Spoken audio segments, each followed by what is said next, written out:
স্বাগত জানাচ্ছি খাতুনগঞ্জ থেকে মতিঝিলে। সাথে আছে আমি Shamim Zahid. The human body is remarkable, capable of doing multiple things.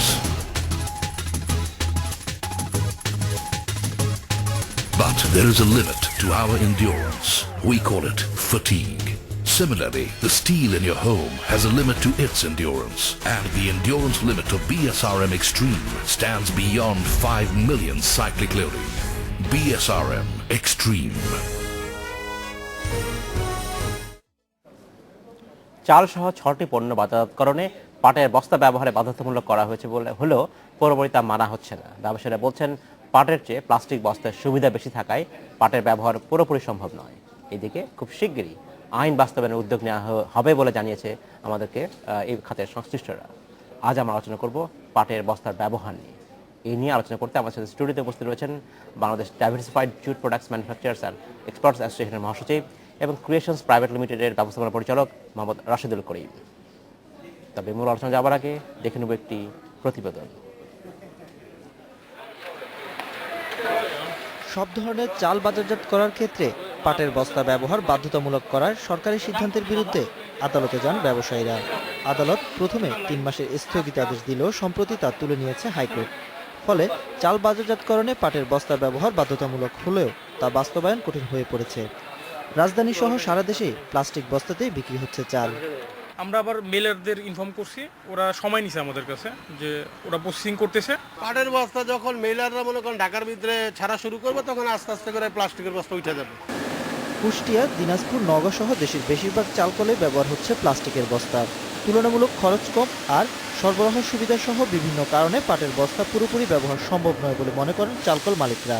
একটা পিপি বস্তার দাম পড়ে 12 থেকে 20 টাকা, কিন্তু একটা চটের বস্তার দাম পড়ে 60 থেকে 65 টাকা, যেটা চাউলের ভোক্তাদের উপরে এটা ইফেক্ট হয়ে যাবে। যদি একটু বৃষ্টি পড়ে তাহলে পুরাটা ধরেন রসটা নিয়ে সব ভিজে নষ্ট হয়ে যায়, কিন্তু পলিথিনটাই হলে পারে অনেক সময় দেখা যায় যে ওর উপর বৃষ্টি হইলেও পানিটা ভিতরে যায় না। খুব শিগগিরই সারা দেশের চাল সহ বিভিন্ন পণ্যের বাজারজাতে পাটের বস্তা ব্যবহার বাধ্যতামূলক করতে অভিযান শুরু হবে বলে জানিয়েছে পাট অধিদপ্তর। বাংলাদেশের প্রত্যেকটি জেলায় যেখানে চাল উৎপাদিত হয় সেখানে প্রাথমিকভাবে মোবাইল কোড যাতে পরিচালিত হয়, এবং বিশেষ করে বিভাগীয় শহর যেখানে প্রচুর পরিমাণ চাল ব্যবহৃত হয় এবং কৃত্রিম মোড়ক ব্যবহৃত হচ্ছে, সেখানেরও আমাদের পাট অধিদপ্তর এবং জেলা প্রশাসনকে আমরা অনুরোধ করেছি তারা যাতে দ্রুত মোবাইল কোড পরিচালনা করে। গত বছরের সেপ্টেম্বরে চাল বাজারজাত করতে পাটের বস্তা ব্যবহার বাধ্যতামূলক করে প্রজ্ঞাপন জারি করা হয়। আইন অনুযায়ী 2013 সালের ডিসেম্বরের পর পণ্যের মোড়ক হিসেবে প্লাস্টিকের বস্তা ব্যবহার পুরোপুরি নিষিদ্ধ। Ashraf Alam, independent news, Dhaka. দেখলাম প্রতিবেদনটি আমরা যারা করিম, আপনাকে স্বাগত জানাচ্ছি অনুষ্ঠানে। কেমন আছেন আপনি? আছি ইনশাল্লাহ। আমরা প্রতিবেদন দেখলাম যেখানে বলা হচ্ছে যে পাটের ব্যবহারের উদ্যোগ বৃদ্ধি করার জন্য, ব্যাগ ব্যবহার উদ্যোগের জন্য ড্রাইভ নিতে যাচ্ছে অধিদপ্তর, পাট অধিদপ্তর। কিন্তু একটা আইনই আছে, যেটা হচ্ছে প্যাকেজিং আইন, যেখানে করা হচ্ছে এবং যেখানে ম্যান্ডেটরি করা হয়েছে এইসব কিছু পণ্যের ক্ষেত্রে, 6টি পণ্যের ক্ষেত্রে। সেইটা আসলে আইনটা বড় কথা নাকি বাস্তবতাটা বড় কথা? কেন মানুষ পাটের বস্তা ব্যাগ না করে অন্য প্লাস্টিকের ব্যাগ ব্যবহার করছে? সমস্যা আসলে কোথায়, আইনে নাকি বাস্তবায়ন? আমার কাছে যেটা মনে হয়েছে সেটা হচ্ছে প্রথমত হচ্ছে এই বিষয়টাকে অনুধাবন করে এই দেশীয় শিল্পকে সুরক্ষা করার ব্যাপারে যে আন্তরিকতাটা দরকার, এই আন্তরিকতার জায়গাটা হচ্ছে একটা গ্যাপ আছে।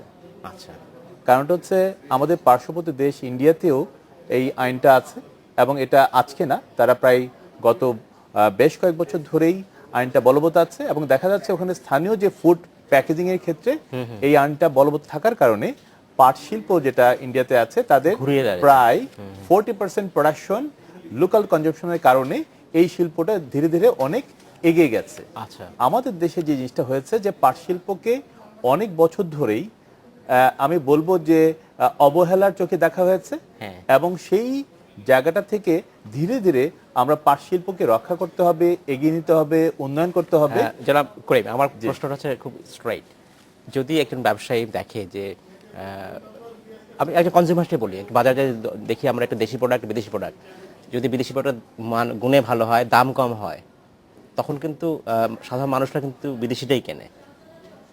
একই ক্ষেত্রে এই জিনিস বলতে আছে, যদি পাটের ব্যাগ বা অন্য বক্স প্লাস্টিকের যেটা ভালো, যেটা চালের জন্য ভালো হচ্ছে, আমার ধারণা যারা দোকানি তারা ওটাকে প্রেফার করছেন। সেক্ষেত্রে আমার প্রোডাক্টের কি কিছু ভিন্নতা আনতে হবে কিনা, বা সেই প্রোডাক্ট উন্নত করতে হবে কিনা, শুধু কি এই অবশ্যই হবে? আমাদের যেটা সমস্যা সেটা হচ্ছে যে প্লাস্টিকের ব্যাগ অনেক লাইট, একটা পাটের বস্তার সাথে তুলনা করলে এটা হচ্ছে প্রায় 1/5, রাইট যে কারণে কস্টিংটা হচ্ছে যেটা রিপোর্টে আসছে প্রায় 1/3। রাইট। বাট এখানে সমস্যাটা হচ্ছে এই প্লাস্টিকের ব্যাগটা একবার ব্যবহার করা যায়, যে জিনিসটা আসলে চিন্তা করা হয়নি যে পাটের ব্যাগটা কিন্তু বেশ কয়েকবার ব্যবহার করা যায়। তো সেই জায়গাটাতে যদি চিন্তা করা হয় তাহলে হচ্ছে পাটের বস্তা যদি আমরা 3 থেকে 4 বার ব্যবহার করতে পারি তাহলে এটা কস্টিংটা হচ্ছে মিনিমাইজ করা যাবে। প্লাস্টিকের ব্যাগ তৈরি করাটাও তো বোধহয় অবৈধ নয়। না, প্লাস্টিকের ব্যাগটা তৈরি করাটা অবৈধ না, প্রশ্নটা হচ্ছে যে এটা সহজ এবং হচ্ছে এটা চিপ, যে কারণে মানুষ বেছে নিচ্ছে। তা এটা খুব সহজ কথা, যদি সস্তায় পাই, সহজে পাই, তাহলে সেটা আমি কেন ব্যবহার করব না? তখন তথ্য কথা হয়তো কাজ করবে। জি, সেই ক্ষেত্রে আমাদের বক্তব্য হচ্ছে যে এই জুট ইন্ডাস্ট্রির যে ব্যাগটা আছে সেই ব্যাগটাকে আরো মডার্নাইজ যদি করা যেত, আরো যদি লাইট করা যেত, এটা ইউজার ফ্রেন্ডলি করা যেত এবং এটার সাথে যদি জনগণকে সম্পৃক্ত করা যেত, তাহলে এই শিল্পটাও পাশাপাশি এগিয়ে যেতে সাহায্য করতো। অর্থাৎ আমার বক্তব্য হচ্ছে আমাদের পার্শ্ববর্তী দেশ, ওরা এই পাট শিল্পের ওদেরও ব্যাগ আছে, কিন্তু এটাকে তারা মডার্নাইজ টেকনোলজির মাধ্যমে অনেক লাইটার করেছে এবং অনেক কস্ট ইফেক্টিভ করেছে। তো এই কারণে হচ্ছে ওরা সেটাকে বেছে নিয়েছে। তা আমরা এই জায়গাটাতে হচ্ছে একটু পিছিয়ে আছি এই কারণে যে আমাদের টেকনোলজি অনেক পুরনো। আমাদের পাটের ইন্ডাস্ট্রি কথা বলে, পাটের চট কলগুলোর কথা যদি বলি, সেই 150 বছর আগে যে প্রোডাক্ট ছিল সে একই প্রোডাক্ট, মোটামুটি একই রকম। প্রোডাক্ট ডাইভার্সিফিকেশনের কোনো কিছু হয়নি, প্রোডাক্ট ইনোভেশন নাই আমাদের এখানে। এই প্রোডাক্ট ডাইভার্সিফিকেশন, প্রোডাক্ট ইনোভেশন যদি না থাকে কখনোই কোনো শিল্প দাঁড়াতে পারবেন না। সেই ক্ষেত্রে কি আসলে কোনো কাজ করা হচ্ছে আমাদের প্রাইভেট সেক্টরে বা সরকারি উদ্যোগে কোনো কাজ হচ্ছে? আমি যেটা বলবো সেটা হচ্ছে যে আমাদের 50 থেকে 60 বছর পুরনো ইন্ডাস্ট্রি আসলে অনেকদিন ধরে অবহেলিত থাকার কারণে এটাকে মডার্নাইজ করা হয়নি। যেটা ইন্ডিয়াতে 90 দশক থেকেই এক্সিস্টিং ট্র্যাডিশনাল মেশিনগুলোকে বাদ দিয়ে তারা মডার্নাইজ টেকনোলজি, টেক্সটাইল টেকনোলজি হচ্ছে অ্যাডাপ্ট করেছে এবং যে কারণে তারা অনেক ভ্যারাইটি অফ ফ্যাব্রিক তৈরি করছে, লাইটার করছে, ইউজার ফ্রেন্ডলি করছে, কস্ট ইফেক্টিভ করছে এবং সেটা হচ্ছে মার্কেটিং এর জায়গাতেও তারা হচ্ছে বেশ কিছু আইন এবং সচেতনতা দুটো সমন্বয়ে হচ্ছে একটা বড় কাস্টমার গ্রুপ তারা তৈরি করতে পেরেছে। এই জায়গাটাতে আমার কাছে প্রথমত মনে হয়েছে যে এইটাকে মডার্নাইজ করার কোনো ইনিশিয়েটিভ নেওয়া হয়নি। রিসেন্টলি যেটা হয়েছে গত 2 সপ্তাহ আগে যে চাইনিজ গভর্নমেন্ট একটা অর্গানাইজেশন বিজিএমসির এক্সিস্টিং ইন্ডাস্ট্রিগুলোকে মডার্নাইজ করার ব্যাপারে একটা এমইও হয়েছে, যেটা হয়তো আপনারা নিউজে দেখেছেন। তো সেই ক্ষেত্রে আমাদের এই টোটাল ইন্ডাস্ট্রি হচ্ছে পুরনো মেশিন দিয়ে পুরনো স্টাইলে চলছে, যে কারণে এটাকে আসলে যে কস্ট ইফেক্টিভ করার বিষয়টাকে আমরা নিশ্চিত করতে পারছি না। পাশাপাশি এই শিল্পটাকে সুরক্ষা করার জন্য আমাদের প্রয়োজনীয় উদ্যোগও নেওয়া হয়নি এবং গণসচেতনতা তৈরি করা হয়নি। পার্শ্ববর্তী ভারতের প্রোডাক্ট ডাইভার্সিফিকেশন হয়েছে, এই একই ব্যাগ, চটের ব্যাগ, সেটা উন্নত করা হয়েছে। কেমন সেটা আমাদের কি ওরা যেটা করেছে সেটা হচ্ছে অনেক লাইটার তারা হচ্ছে ইয়ার্ন করছে, লাইটার ফ্যাব্রিক করছে, যে কারণে আমি একটা উদাহরণ দিই। একটা হচ্ছে চটের বস্তা যে 40 কেজি পাট চাল বা ধান নিতে পারবে, সেই ব্যাগটা তৈরি করতে আমাদের এক্সিস্টিং যে প্যাকেজিং প্রোডাক্ট আছে সেটার ওজন প্রায় 1 কেজি। যেখানে মনে করেন যে চালের বস্তা তৈরি করার জন্য যে প্লাস্টিকের যে পিভি ওভেন যে ব্যাগটা বলা হয় সেটার ওজন হচ্ছে মাত্র হচ্ছে 100 গ্রাম থেকে প্লাস মাইনাস। তো অর্থাৎ প্রায় 10 ভাগের 1 ভাগ। শুধু ন্যাচারালি এটার কস্টিংটা অনেক কমে আসছে। বাট পাশাপাশি আমাদেরকে মাথায় রাখতে হবে যে আমরা যদি চটের ব্যাগটাকে যদি রিইউজ করতে পারি তাহলে এখন যেটা হচ্ছে যেটা নিউজে আসছে 60 টাকা থেকে 65 টাকা, আসলে সেটা ঠিক না, 50 টাকা দিয়ে আনা সম্ভব। অর্থাৎ তারপরে সেটা হচ্ছে প্রায় 2.5 গুণ বেশি।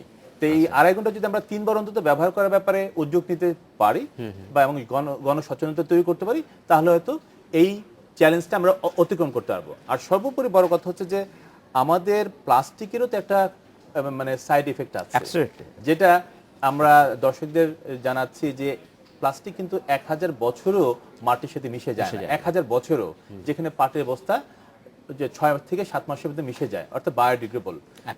আমরা হয়তো সাময়িকভাবে লাভবান হচ্ছি, সস্তায় পাচ্ছি, ইজি হচ্ছে, কিন্তু লং টার্মে যদি আমরা চিন্তা করি তাহলে কিন্তু সেটার যে একটা বড় প্রতিক্রিয়া আছে, সেই প্রতিক্রিয়া থেকে যদি আমরা বাঁচতে চাই, আমাদের দেশটাকে যদি আমরা সুন্দর রাখতে চাই, পরিবেশ বান্ধব করে তুলতে চাই, তাহলে কিন্তু আমাদেরকে এই বিষয়টাকেও এখন থেকে ভাবতে হবে। এটা সত্যি কথা। কিন্তু একই সাথে যেটা হচ্ছে যে আমরা যখন এর সাথে সাথেই আমরা যদি আমরা ক্যাম্পেইন না করি, প্রচারণা না চালাই, সেই জায়গাটা কি আপনার মনে হয় যে সরকারি তো উদ্যোগ বটেই, বেসরকারি উদ্যোগও এক ধরনের ঘাটতি রয়েছে? আমি মনে করি যে সম্পূর্ণভাবে এই সেক্টরের সাথে সংশ্লিষ্ট সরকারি বেসরকারি প্রতিষ্ঠান বা অ্যাসোসিয়েশনগুলো পুরোপুরি ব্যর্থ। আমি মনে করি এই শিল্পের যে সম্ভাবনাটা আছে আন্তর্জাতিক বাজার এখন হচ্ছে green product, natural product, biodegradable product, eco friendly product, এই মুভমেন্টটা যে যাচ্ছে এই মুভমেন্টে আমাদের জুট ইন্ডাস্ট্রি অ্যাডাপ্ট করতে পারে, এই বিষয়টা আসলে আমরা অনেক পিছিয়ে আছি। ধন্যবাদ জনাব করিম। আমাদের সময় হয়েছে বিরতিতে যাওয়ার। আমরা এই মুহূর্তে একটা বিরতি নিচ্ছি, আমাদের সাথেই থাকবেন, ফিরে আসছেন।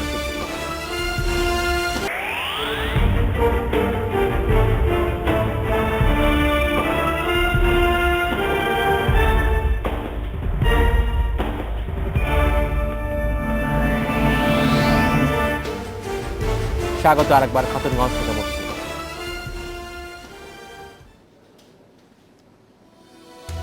The human body is remarkable, capable of doing multiple things.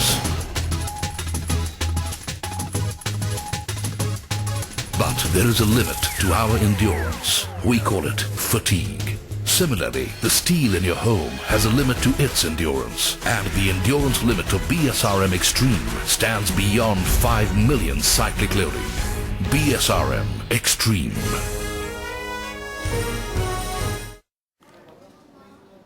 আজ আমরা আলোচনা করছি চটের বস্তার ব্যবহার নিয়ে। এই নিয়ে কথা বলতে আমাদের সাথে স্টুডিওতে রয়েছেন diversified food products and manufacturers and exporters অ্যাসোসিয়েশনের মহাসচিব এবং ক্রিয়েশনস প্রাইভেট লিমিটেড ব্যবস্থাপনা পরিচালক মোহাম্মদ রাশিদুল করিম। জনাব করিম, আপনাকে স্বাগত জানাচ্ছি। আরেকবার আমরা বিরতিতে যাওয়ার আগে কথা বলছিলাম, আমরা বলছিলাম বাংলাদেশে প্যাকেজিংয়ের জন্য যে নতুন আইন হচ্ছে, পাটের বস্তা, পাটের ব্যাগ ব্যবহারের জন্য বাধ্যতামূলক আইন নিয়ে কথা বলা হচ্ছিল। এবং এই বিষয়ে এখন আমি একটু আপনার কাছে এই প্রান্তে অন্য বিষয় আসতে চাই। আন্তর্জাতিক বাজারে পাটের যে ব্যবহার, এবং এই বিষয়ে এখন আমি একটু আপনার কাছে এই প্রান্তে অন্য বিষয় আসতে চাই। আন্তর্জাতিক বাজারে পাটের যে ব্যবহারের যে নতুন দিগন্ত উন্মোচিত হয়েছে, ইউজার ফ্রেন্ডলি বা পরিবেশ বান্ধবের কথা বলা হচ্ছে, এক্ষেত্রে বাংলাদেশই একমাত্র দেশ যাদের সবচেয়ে বেশি পরিমাণ পাটের উৎপাদন হয়, আর মানে র ম্যাটেরিয়ালটা আমরাই দেশে তৈরি করছি। সেক্ষেত্রে আমরা আসলে এই সম্ভাবনাকে আসলে কাজে লাগাতে পারছি কিনা বা পারছি না কেন? আমার প্রথমত যেটা মনে হয়েছে, আমরা যারা কাজ করছি এই সেক্টর নিয়ে, আমি দেখেছি গত কয়েক যুগ ধরেই বা গত বেশ কয়েকটা সরকারই কিন্তু পাট খাতকে সেভাবে প্রায়োরিটি দেয়নি, এবং আমি মনে করব রাজনৈতিক সিদ্ধান্তের একটা অনীহা ছিল। এই শিল্পটাকে এগিয়ে নেওয়ার ক্ষেত্রে আমি মনে করি আমাদের সরকারের রাজনৈতিক সিদ্ধান্তের অবহেলার জন্যই আসলে এই শিল্পটা অনেক পিছিয়ে গেছে। অর্থমন্ত্রী যখন বলে বসে যে এই সেক্টর হচ্ছে সানসেট ইন্ডাস্ট্রি, তখন ন্যাচারালভাবেই যে ব্যাংক বা ফাইন্যান্সিয়াল সাপোর্টিং অর্গানাইজেশনগুলো এই সেক্টরকে সাপোর্ট দেওয়ার ক্ষেত্রে অনীহা প্রকাশ করেছে বাস্তবতায়, যে কারণে আসলে এই শিল্পকে ডেভেলপ করার জন্য মূলত মডার্নাইজ মেশিনের কম্বিনেশন ছাড়া আমাদের কিন্তু এই শিল্পের উৎকর্ষ সাধন করা সম্ভব না, যেটা ইন্ডিয়াতে আমি একটু আগে বলেছি ইন্ডিয়া করেছে। সেই ক্ষেত্রে আমাদের এখন পর্যন্ত পাটের, আমরা যারা দুজন কথা বলছি, যারা শুনছে, পাট মানে হচ্ছে সবার মাথার মধ্যে আছে এটা ছালার বস্তা, এই যে একটা জেনারেল পারসেপশন, এই পারসেপশন থেকে আসলে বেরিয়ে আসতে হবে। ওয়ার্ল্ড মার্কেটের এখন শুধুমাত্র এই চটের বস্তা ব্যবহার করার জন্য হচ্ছে ওয়ার্ল্ড মার্কেট রেডি না। ওয়ার্ল্ড মার্কেট রেডি হচ্ছে এখন হচ্ছে home textile, house hold product, packaging product, lifestyle product থেকে শুরু করে অনেক ধরনের ব্যবহার বেড়েছে। এবং সেই বাড়ার ক্ষেত্রে আমরা যেটা করতে পারিনি, যে আমাদের নিত্য নতুন যে ফ্যাব্রিকের ডেভেলপমেন্টের দরকার, আমাদের ওই ধরনের প্রোডাক্ট ওই সেক্টরে যাওয়ার জন্য যে ধরনের প্রোডাক্ট ডেভেলপমেন্ট দরকার, R&D দরকার, সেইটা আমরা আসলে স্কিল লেবার ফোর্স তৈরি করা দরকার, এবং সর্বোপরি এই শিল্পকে এগিয়ে নেওয়ার জন্য একটা সমন্বিত যে একটা অ্যাকশন প্ল্যান, এই অ্যাকশন প্ল্যানটা আমাদের অনুপস্থিত ছিল। এবং যেটা এখন পর্যন্ত জেনারেল পারসেপশন হচ্ছে, যেটা নিয়ে আজকে আমরা কথা বলছি, শুধু চটের বস্তা। আমরা যদি অন্যান্য সেক্টরকে যদি বুস্ট আপ করতে চাই এবং এক্সপোর্টের যে সম্ভাবনাটা আছে সেটাকে যদি কাজে লাগাতে চাই, আমার যে প্রশ্নটা আপনার ছিল যে এটা একটা সমন্বয়ের অভাব ছিল, রাজনৈতিক সিদ্ধান্তের অভাব ছিল, ফাইন্যান্সিয়াল সাপোর্টের অভাব ছিল, এবং যে কারণে উদ্যোক্তারাও কিন্তু এগিয়ে আসেনি। এবং যেই কয়জন প্রাইভেট সেক্টর থেকে যে কটা মিল হচ্ছে এগিয়ে আসছে মডার্ন মেশিন নিয়ে, আজকে যে বিশ্ববাজারের যে পরিস্থিতি, সেই পরিস্থিতিকে তারা খাপ খেয়ে অ্যাডজাস্ট করে নিচ্ছে, ডাইভার্সিফাইড প্রোডাক্ট করছে, এবং তারা কিন্তু কেউ পিছিয়ে নেই। ডাইভার্সিফাইড প্রোডাক্ট আমাদের দেশে এখন তৈরি হচ্ছে। আমাদের দেশে মূলত যেটা হচ্ছে, এই মুহূর্তে আমরা ট্র্যাডিশনাল যে প্যাকেজিং প্রোডাক্ট নিয়ে আজকে আলোচনা করছি, এটি কিন্তু পৃথিবীর সবচেয়ে বড় এক্সপোর্টার কিন্তু বাংলাদেশ, ইন্ডিয়া কিন্তু সেকেন্ড লার্জেস্ট এক্সপোর্টার। কিন্তু আমাদের গ্যাপটা হচ্ছে যে আমি যে অন্য যে সম্ভাবনার কথা বলেছি, এই সেক্টরগুলোতে আমরা সেভাবে এক্সপোর্ট করতে পারছি না এই মুহূর্তে। শুধুমাত্র কয়েকটা প্রাইভেট মিল খুব ভালো কোয়ালিটি ইয়ার্ন করছে, ভালো কোয়ালিটি ফ্যাব্রিক করছে এবং কিছু কিছু ব্যাগ করছে। যেমন একটা উদাহরণ দিচ্ছি, 2016 থেকে সারা ইউরোপের 26টা দেশ একযোগে প্লাস্টিক ব্যাগ ব্যান করতে যাচ্ছে শপিং ব্যাগ হিসাবে। তো সেক্ষেত্রে যে সারা ইউরোপের 26টা দেশে তো একটা বিশাল মার্কেট আছে এবং সেটা আইন হচ্ছে, এবং সেই আইনটা আমাদের দেশের মতো হঠাৎ করে হচ্ছে না। এটা প্রায় 2007 সন থেকে তারা একটা প্রিপারেশন নিয়েছে, একটা সুযোগ দিয়েছে এবং সেটা ক্যাম্পিং হয়েছে, জনগণকে সম্পৃক্ত করার চেষ্টা হয়েছে যাতে মানুষ ফিল করে যে ন্যাচারাল প্রোডাক্টের আমাদের ব্যবহার বাড়াতে হবে, পলিথিন থেকে আমাদের হাত গুটিয়ে নিতে হবে। আমাদের পরিবেশ বান্ধব করতে গেলে আমাদের আগামী পৃথিবীর সুরক্ষার জন্য আমাদেরকে গ্রাজুয়ালি প্লাস্টিক থেকে আমাদেরকে যতটা সম্ভব আমাদের পরিমাণটা কমিয়ে নিয়ে আসতে হবে। তো এই জায়গাটাতে হচ্ছে আমাদের ব্যর্থতা হচ্ছে, আমরা ট্রেডিশনাল যে প্রোডাক্টটা করছি পাশাপাশি এটাকে মডার্নাইজ করে এটাকে যে বিশ্ববাজারে যে সম্ভাবনাকে কাজে লাগাতে গেলে আমরা যে সমস্ত পণ্য প্রোডাক্ট যেটা ইন্ডিয়া করছে, যেমন একটা উদাহরণ দিই সহজভাবে, যে আমরা এই মুহূর্তে ডাইভার্সাইড প্রোডাক্ট করার জন্য মাত্র 3 থেকে 5 রকম ফ্যাব্রিক পাচ্ছি, যেটা আপনার প্রথম প্রশ্ন ছিল। ইয়ার্ন ফ্যাব্রিক না, ফ্যাব্রিক পাচ্ছি। ফ্যাব্রিক, বাট ইন্ডিয়া ইতিমধ্যে প্রায় 100-র উপর হচ্ছে ফ্যাব্রিক তৈরি করে ফেলেছে। সুতরাং একজন ডিজাইনার যখন হচ্ছে ডিজাইন ডেভেলপ করবে তখন হচ্ছে সে ভ্যারাইটি অফ ফ্যাব্রিক পাচ্ছে। ভ্যারাইটি অফ ফ্যাব্রিক থেকে সে হোম টেক্সটাইল প্রোডাক্ট ডেভেলপ করতে চাইলে সেটা করতে পারছে, হাউস হোল্ড প্রোডাক্ট তৈরি করতে চাইলে সেটা পাচ্ছে, প্যাকেজিং প্রোডাক্ট করতে পারছে, লাইফস্টাইল প্রোডাক্ট থেকে শুরু করে, যেমন আমি একটা উদাহরণ দিচ্ছি, স্ট্রবাক কফি, তারাও কিন্তু প্যাকেজিং এ জুটটাকে নিয়ে আসছে যে ন্যাচারাল লুকসটা তৈরি করার জন্য, কারণ মানুষ এখন এই ধরনের প্যাকেজিংটা চাচ্ছে। তাদের কিন্তু প্লাস্টিকের ব্যাগও আছে, অর্থাৎ প্লাস্টিক ব্যাগ বা সিনথেটিক ব্যাগের পাশাপাশি কিভাবে জুটটাকে ফিট করা যায় সেই জায়গাতে তো আমাদের কাজ করতে হবে। সেখানে আমাদের লাইটার করতে হবে, প্রিন্ট মডার্ন প্রিন্ট দিতে হবে, প্রোডাক্ট ডেভেলপ করতে হবে, এবং সেই কাজটা করবে হচ্ছে R&D, এবং সেটার সাথে সাপোর্টটা দিবে হচ্ছে ইন্ডাস্ট্রিয়াল ডেভেলপমেন্টের মাধ্যমে। এইটা যে একটা যে সাপ্লাই চেইন, এই সাপ্লাই চেইনটা হচ্ছে যদি ডেভেলপ না হয়, মানে সুসংহত না হয়, তাহলে হচ্ছে উদ্যোক্তারা এগিয়ে যেতে পারবে না, এবং যে সম্ভাবনা তৈরি হয়েছে সেই সম্ভাবনাকে কাজে লাগাতে। আমরা যদি ছোট করে শুরু করতে যাই, আপনি বলছিলেন যে 2026 সালের কথা বলছিলেন, যে 16 সাল, যখন এরপরে ইউরোপের অনেকগুলো দেশ যারা একসাথে প্লাস্টিক ব্যাগ উঠিয়ে নিচ্ছে। এখন যদি আমরা শুরু করতে চাই, আজকে যদি আমরা কাজ শুরু করতে চাই, তাহলে আসলে আমি বেসরকারি উদ্যোগের কথাই বলছি, সরকারি উদ্যোগের কথা বাদ দিচ্ছি, তাহলে আসলে আমাদের কি করা উচিত? আমাদের যেটা করতে হবে, একটা সমন্বিত নীতিমালা করতে হবে, লং টার্ম, মিড টার্ম এবং শর্ট টার্ম, যাতে এই ইন্ডাস্ট্রি ডেভেলপ হতে পারে। এবং ডেভেলপ হওয়ার পাশাপাশি আমাদের ওই প্রোডাক্টটাকে মার্কেট ডেভেলপ করার জন্য যেই সমস্ত স্টেপগুলো আছে, যেমন R&D আছে, প্রোডাক্ট ডেভেলপমেন্ট আছে, স্কিল লেবার ফোর্স আছে, এবং নীতি সহায়তা, রপ্তানি নীতির যে সহায়তাগুলো আছে সেই সহায়তাগুলো কিভাবে বাড়ানো যায়, ফোকাস করা যায়, যাতে একদল উদ্যোক্তা তৈরি হতে পারে। যেমন ইন্ডিয়াতে ডাইভার্সাইড প্রোডাক্ট তৈরি করার জন্য প্রায় 500 উদ্যোক্তা আছে, এবং ইন্ডিয়াতে 2012-তে তারা শুধুমাত্র শপিং ব্যাগ এক্সপোর্ট করেছে 2,500 কোটি রুপি, 2013-তে এক্সপোর্ট করেছে 3,700 কোটি রুপি। সেখানে আমরা মাত্র কিন্তু কয়েকশো কোটি টাকা এক্সপোর্ট করতে পেরেছি, বিকজ আমাদের লিমিটেশন হচ্ছে যে মেটেরিয়ালস আমাদের হচ্ছে সাপোর্ট দেওয়ার মতো সেরকম ইনস্টিটিউট বা ইন্ডাস্ট্রি নেই, লিমিটেড কয়েকটা ইন্ডাস্ট্রি আছে, সেখানে আমরা কস্ট ইফেক্টিভ করতে পারছি না। সুতরাং কস্ট, যেটা আপনার প্রশ্নের উত্তরটা হচ্ছে, আমরা যদি কস্ট ইফেক্টিভ করে যদি মেটেরিয়ালস পাই, সেই মেটেরিয়ালস থেকে আমরা যদি কম্পিটিটিভ প্রাইসে প্রোডাক্ট তৈরি করতে পারি, তাহলে ইন্ডিয়া পারলে আমরা পারবো না কেন? এবং সবচেয়ে বড় কথা হচ্ছে যে এই শিল্পটা হচ্ছে শ্রম ঘন শিল্প। আমাদের আগামী 8 থেকে 10 বছর আমাদের যে জিডিপি গ্রোথ আছে তাতে আমরা সাউথ এশিয়াতে বাংলাদেশ অন্তত লেবার কস্টিং এর দিকে আমরা কম্পিটিটিভ থাকবো। তো এই অ্যাডভান্টেজটাকে নিয়ে যদি আমরা আমাদের পৃথিবীর সবচেয়ে ভালো কোয়ালিটির ফাইবারটা আমরা তৈরি করি, বাট আমরা ভালো কোয়ালিটির ফ্যাব্রিক তৈরি করতে পারছি না। ফ্যাব্রিকের সাথে রিলেটেড যে সাপোর্টগুলো দরকার, এই সাপোর্টগুলো যদি আমরা নিশ্চিত হতে পারি, পাশাপাশি গভর্নমেন্ট যদি হচ্ছে নীতি সহায়তার ক্ষেত্রে একটা সমন্বিত নীতিমালা প্রণয়ন করতে পারে, তাহলে একদল উদ্যোক্তাকে উৎসাহিত করলে তারা যদি একটা সহায়ক পরিবেশ পায় এই শিল্পকে এগিয়ে নিতে, তাহলে আমি তো মনে করি এই শিল্পটা অনেক দূরে এগিয়ে যাবে। আপনাকে অসংখ্য ধন্যবাদ। আমাদের সময় স্বল্পদিন আজকে এখানে শেষ করতে হচ্ছে, নিশ্চয়ই আপনার সাথে আমাদের ভবিষ্যতে আবার কথা হবে। আপনাদেরকে ধন্যবাদ। এই ছিল আজকের মধ্যে খাতুনগঞ্জ থেকে মতো ছিল, আমাদের সাথেই থাকবেন, দেখা হবে আবার।